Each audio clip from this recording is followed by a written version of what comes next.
라디오를 켜자마자 한 문장이 가슴을 쳤습니다.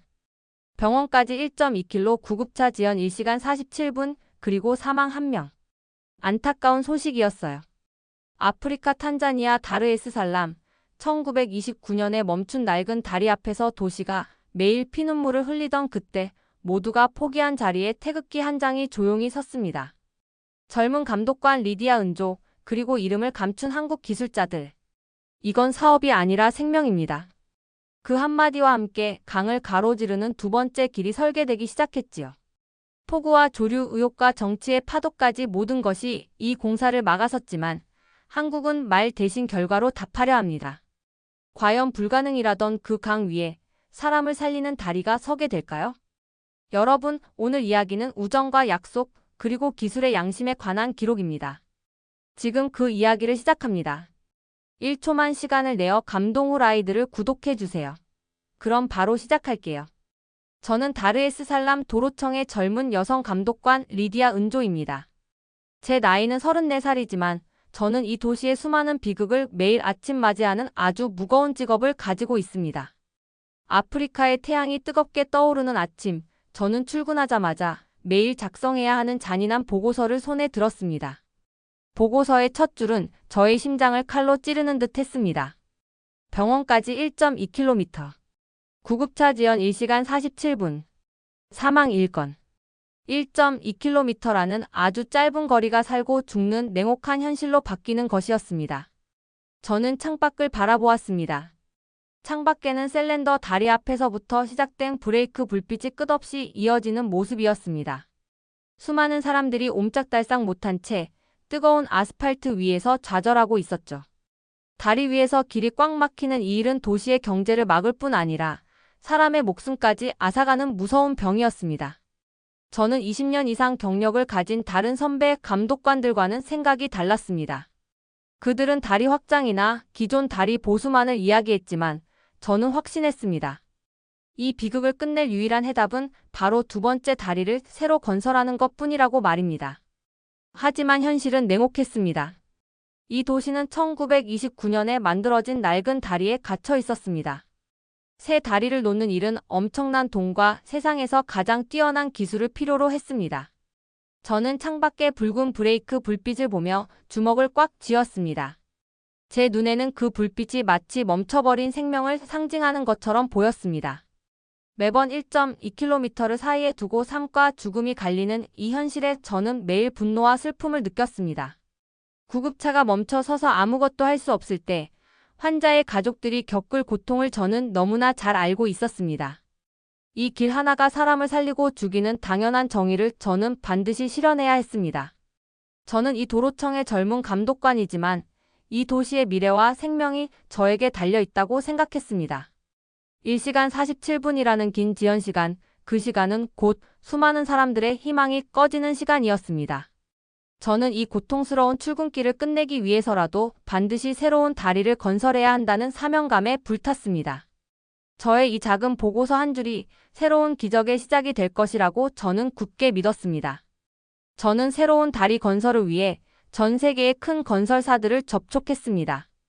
이 다리는 이 도시의 생명줄이 될 것이라고 그들에게 간절히 호소했습니다. 하지만 결과는 참담했습니다. 일본, 중국, 유럽의 큰 회사들이 줄줄이 기술적으로도 어렵고 돈도 너무 많이 든다는 이유로 포기하고 떠났습니다. 이 다르에스살람의 하구 지역은 공사하기 너무 어려운 현장이었습니다. 다리가 놓일 곳은 바닷물 때문에 녹슬기 쉽고 땅이 흔들리며 강물은 예측 불가능한 세찬 물살로 가득했습니다. 그들은 높은 파도와 강한 해류를 뚫고 다리 기초 공사를 하는 것이 불가능하다고 판단한 것입니다. 큰 회사들은 하나같이 엄청난 비용과 끝없는 위험을 이유로 저에게 포기를 종용했습니다.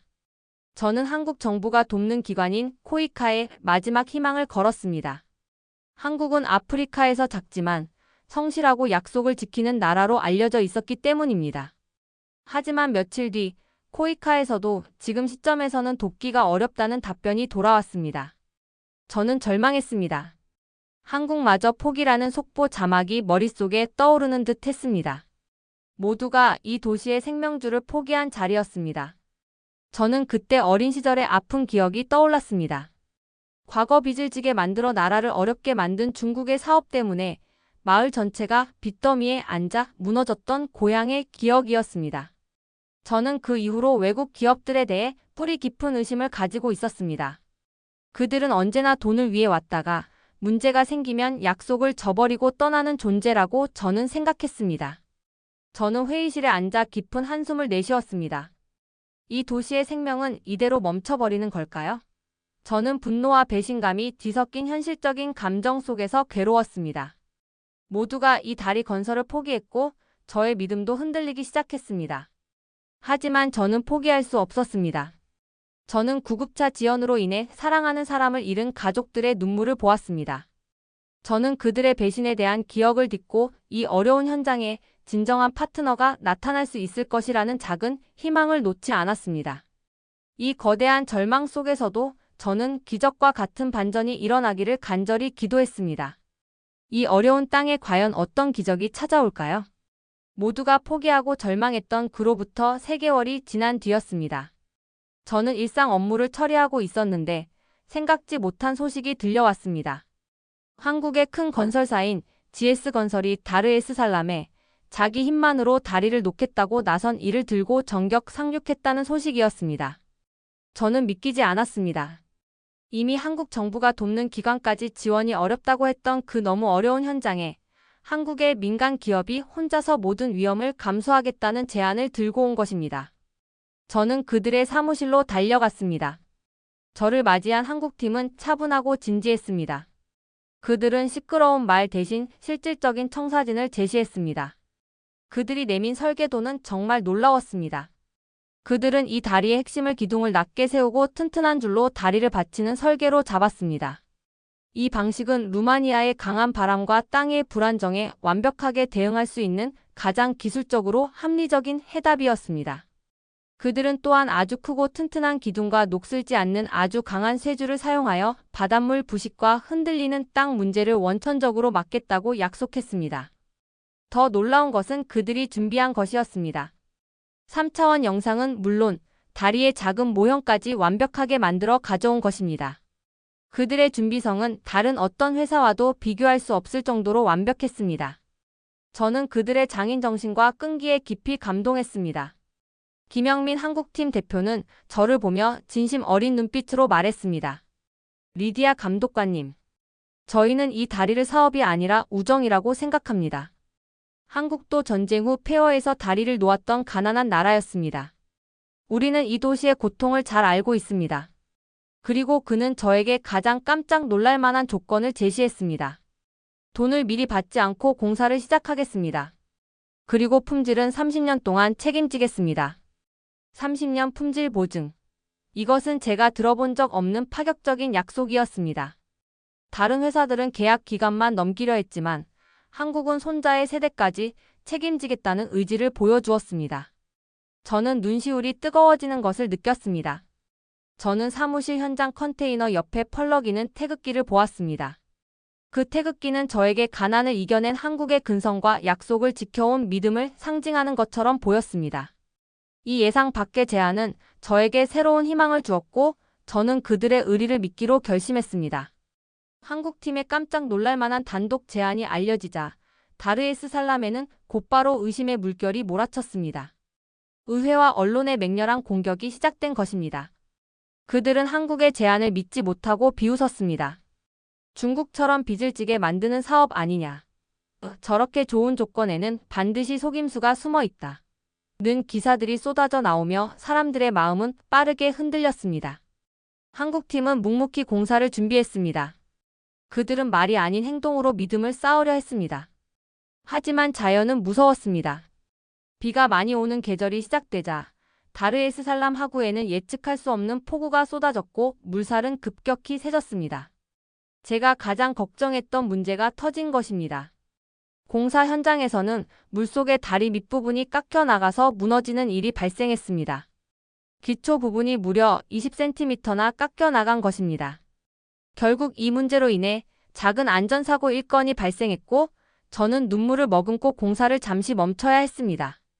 이 소식은 기다렸다는 듯이 외신에 보도되었습니다. 역시 무리였다. 한국의 기술력으로는 다르에스살람의 자연을 이길 수 없다. 는 조롱이 퍼졌습니다. 저는 불안감에 휩싸였습니다. 나의 믿음이 틀린 것일까? 하는 의심이 저를 괴롭혔습니다. 현장은 위험하다고 표시하는 붉은 깃발이 걸린 채 모든 작업이 완전히 중단되었습니다. 다른 나라의 회사였다면 아마 이 시점에서 짐을 싸고 도망쳤을 것입니다. 하지만 한국팀은 달랐습니다. 김영민 대표는 현장에 남아있는 저에게 다가와 사과 대신 책임감을 보여주었습니다. 그는 저의 눈을 똑바로 바라보며 말했습니다. 그는 차분하지만 단호한 어조였습니다. 리디아 감독관님, 저희는 이 문제에 대해 도망치지 않겠습니다. 72시간 안에 해답을 찾아내고 다시 공사를 시작하겠습니다. 저는 그들의 겸손하지만 단단한 태도에 다시 한번 용기를 얻었습니다. 72시간 안에 해결하겠다는 약속은 단순한 약속이 아니었습니다. 그것은 실력에 대한 배짱이었습니다. 저는 그들의 싸움을 지켜보기로 했습니다. 부당함 속에서도 흔들리지 않는 한국팀의 책임감이야말로 제가 가진 의심을 부수는 가장 강력한 무기였습니다. 한국팀이 선언한 72시간의 목숨을 건 싸움이 시작되었습니다. 그들은 말만 하지 않았습니다. 즉시 한국 본사에서 제일 잘하는 기술자들과 해양 구조팀을 현장으로 급하게 보냈습니다. 마치 전쟁을 치르는 것처럼 그들은 놀라운 속도와 조직력을 보여주었습니다. 가장 먼저 이루어진 것은 거센 물살을 잠시 막는 벽의 설치였습니다. 새지는 물살이 다리 밑부분을 더 이상 깎아내지 못하도록 막은 것입니다. 동시에 그들은 아주 단단한 추가 기둥을 박아 넣어 약해진 땅에 더 깊이, 더 단단하게 기둥을 박아 넣었습니다. 이 작업은 쉴 틈 없이 하루 종일 진행되었습니다. 가장 위험하고 놀라웠던 것은 물속에서 쇠를 붙이는 용접 작업이었습니다. 한국의 잠수 용접 전문가들은 강물 아래로 들어가 이미 설치된 기초를 살리면서도 그 기초를 더 강하게 보강하는 작업을 진행했습니다. 바닷물과 거센 물살 속에서 용접 불꽃이 강물 아래서 피어오르는 그 광경은 마치 기적의 불꽃처럼 보였습니다. 그들의 얼굴에는 피로가 가득했지만 그 누구도 불평하거나 멈추지 않았습니다. 저는 72시간 동안 잠도 자지 않고 그들의 목숨건 싸움을 지켜보았습니다. 그들이 보여준 것은 단순히 기술이 아니었습니다. 그것은 위기 앞에서 도망치지 않는 책임감과 손발로 문제를 해결하는 한국 장인 정신의 정수였습니다. 그들은 약속을 지켰습니다. 72시간이 지난 후 그들은 공사 중단 조치를 해제했습니다. 그리고 다음 45일 동안 추가적인 보강 작업을 통해 기초를 완전히 튼튼하게 만들었습니다. 결과는 놀라웠습니다. 새로 보강된 기초는 원래 계획보다 훨씬 더 튼튼한 힘을 확보했습니다. 이제 이 다리는 어떤 폭풍우가 몰아쳐도 끄떡없는 영원히 안전한 구조물이 되었습니다. 김영민 대표는 저에게 결과를 보고하며 다시 한번 차분하게 말했습니다. 리디아 감독관님, 저희는 말이 아닌 결과로 대답하겠습니다. 이 순간 저는 눈물을 흘렸습니다. 저는 박수를 칠 수밖에 없었습니다. 이들은 저의 눈앞에서 기술의 힘을 증명했을 뿐만 아니라 인간의 의지가 얼마나 강할 수 있는지를 보여주었습니다. 저를 비웃었던 외신들의 여론은 급격하게 바뀌었고 한국팀의 책임감 있는 행동에 모두가 고개를 숙였습니다. 물속 기초 공사가 튼튼하게 안정된 후 한국팀은 이제 다리 건설의 속도를 올리기 시작했습니다. 그들은 다른 회사들과는 완전히 다른 방식으로 다리를 건설했습니다. 그들의 공사 방식은 마치 어린이 블록 놀이와 같았습니다.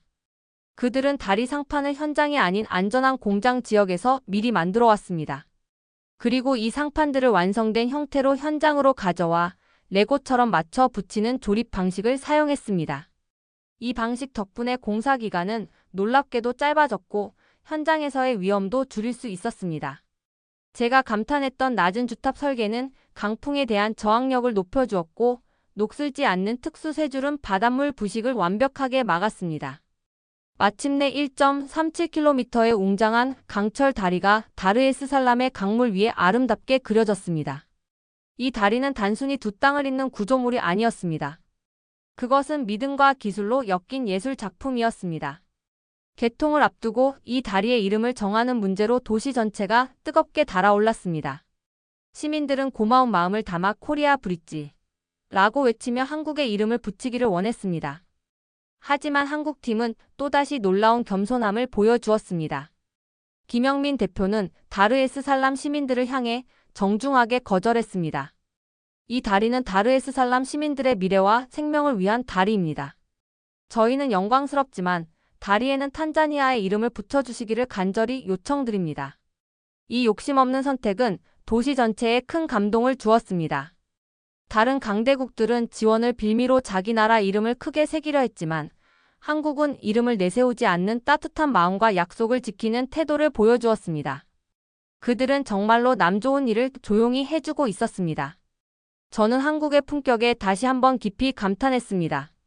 그들은 돈이나 명예보다 진정한 우정을 선택했습니다. 다리의 이름은 탄자니아 국민의 소망을 담아 탄자나이트 브릿지로 결정되었습니다. 이 다리는 세계가 인정하는 한국의 믿음과 기술이 만들어낸 작품이었습니다. 저는 이 다리를 보며 나라의 위상이 높아지는 쾌감을 느꼈습니다.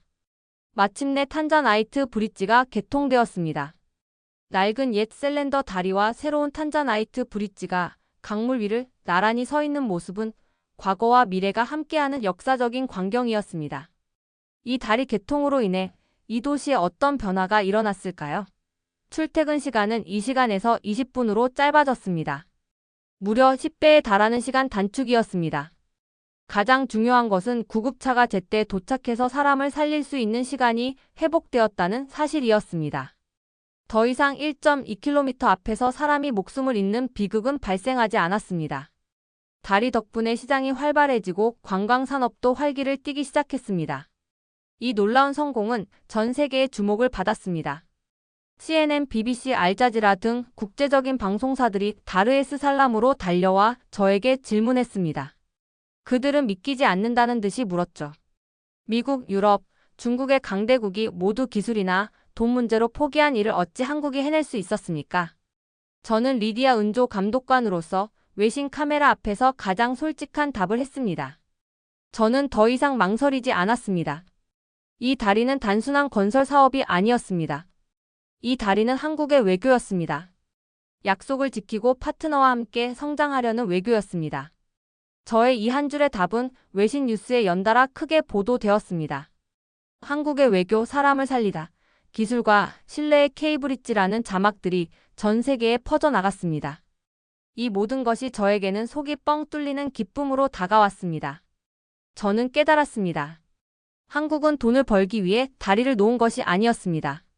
그들은 생명을 살리고 미래를 짓기 위해 다리를 놓았습니다. 이 한국의 기술과 한국의 믿음이 아니었다면 이 도시는 여전히 1929년에 갇혀 있었을 것입니다. 두 개의 다리는 극명하게 대비되었습니다. 낡은 다리가 멈춰버린 과거를 상징했다면 새로운 다리는 희망차게 나아갈 미래를 상징하는 것이었습니다. 탄자나이트 브릿지의 성공은 아프리카 대륙 전체에 엄청난 영향을 주었습니다. 아프리카 연합 AU의 지도자들은 연설에서 이 다리 사업을 아주 훌륭하다고 칭찬했고 곧이어 동아프리카 전체에서 한국 기업에 대한 후속 계약이 줄을 잇기 시작했습니다. 한국은 이곳을 떠나지 않았습니다. 그들은 이 성공을 발판 삼아 탄자니아와 귀한 광물에 대한 함께 개발하자는 약속까지 맺었습니다. 기술 협력은 여기서 끝나지 않았습니다. 다르에스살람의 공과 대학 안에 한국 탄자니아 인프라 기술을 가르치는 센터가 세워졌고 한국의 기술자들이 이곳 청년들에게 직접 기술을 가르치기 위해 파견되었습니다. GS건설은 이곳에 동아프리카 지역 본부를 계속 두기로 결정했습니다. 이것은 단순히 다리 하나를 놓은 계약이 아니었습니다. 이것은 은의 갑기와 의리를 바탕으로 탄자니아의 손자 세대까지 이어질 미래의 큰 그림을 함께 설계한 것이었습니다. 코리아가 떠나지 않고 함께 산다는 그들의 선언은 이 도시의 모든 사람들에게 깊은 안도감을 주었습니다. 저는 해질녘 새로 놓인 탄자나이트 브릿지 위에 서서 강물을 내려다보았습니다. 저는 속으로 조용히 속삭였습니다. 우리는 다리를 놓은 게 아니었습니다. 우리는 미래를 세웠습니다. 개통식 날 모두가 기뻐하며 환호했습니다. 그리고 한국팀은 마지막으로 모두를 위한 멋진 장면을 준비했습니다. 다리 옆에 작은 공원이 만들어졌고 그 공원에는 생명과 우정의 공원이라는 이름과 함께 다리 건설 과정에 참여한 모든 한국인, 탄자니아인 노동자의 이름이 새겨진 기념비가 세워졌습니다. 한국은 공로를 혼자 차지하지 않고 함께 땀 흘린 모든 사람의 이름을 영원히 기억하겠다는 따뜻한 약속을 보여준 것입니다. 기술은 사람을 살리고 의리는 미래를 세웁니다. 오늘 이 이야기가 여러분에게 큰 감동을 주었으리라 믿습니다. 기술이 사람을 살린다는 이 뿌듯한 메시지가 여러분의 마음에 오래 남기를 바랍니다. 오늘 이야기가 아주 재미있으셨다면 감동후라이드 구독해주시고 좋아요와 알람도 꼭 눌러주세요. 저는 내일 더 놀라운 한국의 이야기로 여러분을 다시 찾아뵙겠습니다. 감사합니다.